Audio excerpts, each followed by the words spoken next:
بسم الله الرحمن الرحيم.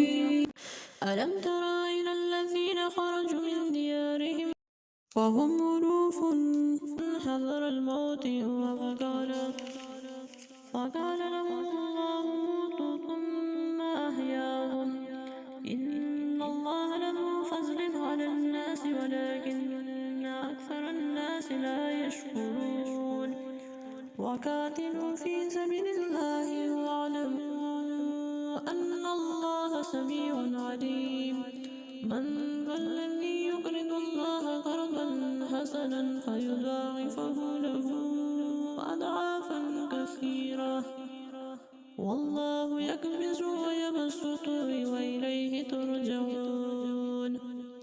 ألم تر إلى الذين من بني إسرائيل من بعد موسى إذ قالوا لنبي لهم ابعث لنا ملكا نقاتل في سبيل الله قال هل عسيتم إن كتب عليكم القتال ألا تقاتلوا قالوا وما لنا ألا نقاتل في سبيل الله وقد أخرجنا من ديارنا وأبنائنا فلما كتب عليهم القتال تولوا إلا قليلا منهم والله عليم بالظالمين. وقال لهم نبيهم إن الله قد بعث لكم طالوت ملكا قالوا أن يكون له الملك علينا ونحن أحق بالملك منه ولم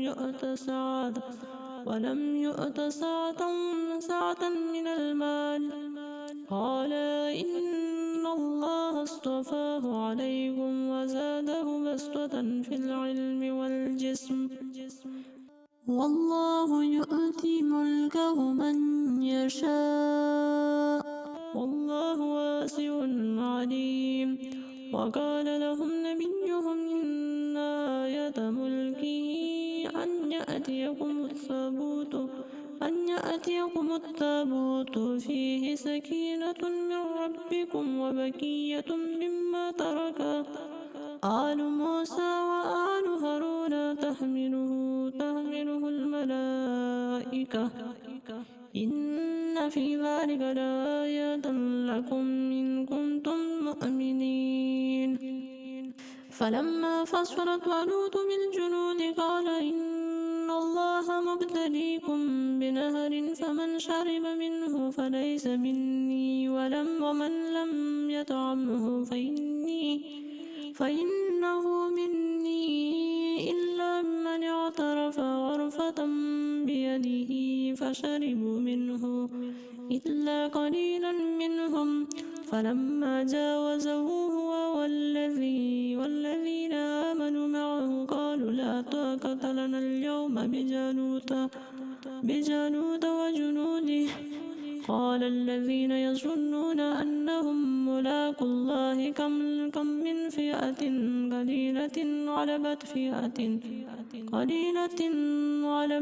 فئة كثيرة بإذن الله والله مع الصابرين.